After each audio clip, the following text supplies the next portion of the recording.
का जो क्लोज हम लोगों को मिल चुका है वो हाई के करीब का मिल चुका है, मतलब मार्केट एक पॉजिटिव सेंटीमेंट के साथ यहाँ पर क्लोज हो चुका है। ये हमारे लिए अच्छी बात है। सेकंड पॉइंट हम लोगों को ये दिखाई दे रहा है कि पिछले 4 दिनों से मार्केट जो है वो कंटिन्यूअसली पॉजिटिव मोमेंटम दिखा रहा है। इंट्राडे में हम लोगों को कुछ रिट्रेसमेंट मिल चुके हैं, लेकिन डेली चार्ट के ऊपर एक बड़ा नेगेटिव कैंडल हम लोगों को देखने को नहीं मिल चुका है। तो ये हमारे लिए एक नेगेटिव पॉइंट यहाँ पर देखने को मिल रहा है कि मार्केट में एक रिट्रेसमेंट पेंडिंग है। अभी जब भी मार्केट में रिट्रेसमेंट पेंडिंग रहता है तो थर्ड इंपॉर्टेंट पॉइंट के ऊपर हम लोगों को फोकस करना पड़ता है, जो ओपन इंटरेस्ट के डेटा में आता है कि मार्केट अगर कोई एक इंपॉर्टेंट राउंड लेवल के करीब जाता है, जैसे कि यहाँ पर 19,500 का राउंड लेवल निकल करके आ रहा है, तो वहां पे मार्केट में हम लोगों को एक रिट्रेसमेंट देखने को मिलने की आशंका बहुत ज़्यादा बन जाती है, लेकिन उसका कंफर्मेशन ओपन इंटरेस्ट के डेटा में देखने को मिलना चाहिए। तो उस तरीके का हल्का सा इंडिकेशन हम लोगों को अभी ओपन इंटरेस्ट के डेटा में दिखाई दे रहा है। ये तीनों फैक्टर की वजह से क्या हो जाएगा, कल के दिन मार्केट में आप लोगों को अप और डाउन दोनों साइड के मोमेंटम देखने को मिल सकते हैं। मतलब मार्केट जो है वो मार्केट एक रेंज बाउंड सिनेरियो हम लोगों को दिखा सकता है। तो हम लोगों को पिछले 4 दिनों में 400 पॉइंट का अपसाइड का मोमेंटम देखने को मिल चुका है। इस अपसाइड मोमेंटम के बाद हम लोगों को एक 19,500 का एक इंपॉर्टेंट साइकोलॉजिकल लेवल निकल करके आ रहा है। यहाँ पर अगर आप कॉल की साइड में देखते हो तो one of the highest open interest बन चुका है, जो रेजिस्टेंस की तरह ऐड हो सकता है।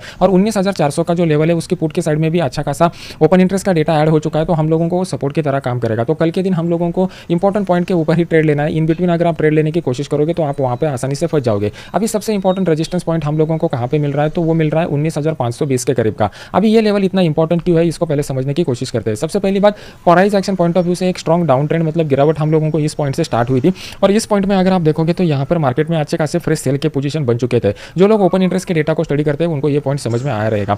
सेकंड पॉइंट हमारे लिए इंपॉर्टेंट क्यों है, क्योंकि ओपन इंटरेस्ट के डेटा के हिसाब से भी अगर आप देखोगे तो वन ऑफ द एक रेजिस्टेंस पॉइंट ये निकल करके आ रहा है, क्योंकि यहाँ पर कॉल की साइड में हाईएस्ट ओपन इंटरेस्ट बन चुका है। और थर्ड इंपॉर्टेंट पॉइंट हमारे लिए यह है कि पिछले 4 दिनों से मार्केट जो है वो continuously series of higher highs higher lows higher close बनाते जा रहा है। तो कल के दिन आइदर मार्केट गैप अप होता है या फिर गैप अप ओपनिंग नहीं होने के बाद नॉर्मल ओपनिंग के बाद भी मार्केट ऊपर चला जाता है। तो ये एक जो लेवल है ये हमारे लिए इंपॉर्टेंट रेजिस्टेंस लेवल का काम करेगा। यहाँ पर पिछले 4-5 दिनों का प्राइस एक्शन अगर हम लोग देखते हैं तो market continuously gap up opening दिखा रहा है। जब भी मार्केट कंटिन्यूअस 3 दिन गैप अप ओपनिंग दिखाता है तो हाई प्रोबेबिलिटी ये होती है कि उसके नेक्स्ट डे हम लोगों को मार्केट जो है वो टाइट रेंज में दिखाई देता है, क्योंकि इस गैप अप ओपनिंग में जिन्होंने डिलीवरी लिया हुआ है उनको ही बेनिफिट होता रहेगा। इंट्राडे में बड़े मौके इन लोगों को नहीं मिल रहे हैं, तो ये बात हमको याद रखनी पड़ेगी। तो कल के दिन अगर कोई प्राइस एक्शन भी डेवलप होता है तो हम लोगों को याद रखना पड़ेगा कि अप और डाउन दोनों साइड के मौके मिलने वाले हैं। तो जो नोवाइस ट्रेडर है, novice trader stay away from the market रहने की कोशिश कीजिए। ये stay away from the market जितने लोग रहेंगे, समझ लेना आप में एक पेशेंस का स्किल डेवलप हो चुका है और मार्केट आपको एक्साइट नहीं कर सकता, मार्केट आपको ललचा नहीं सकता। जो लोग यहाँ पे स्टे अवे नहीं रह सकते, समझ लेना उनको खुद के ऊपर काम करना पड़ेगा और अपने आप में ये साइकोलॉजिकल स्किल डेवलप करना पड़ेगा।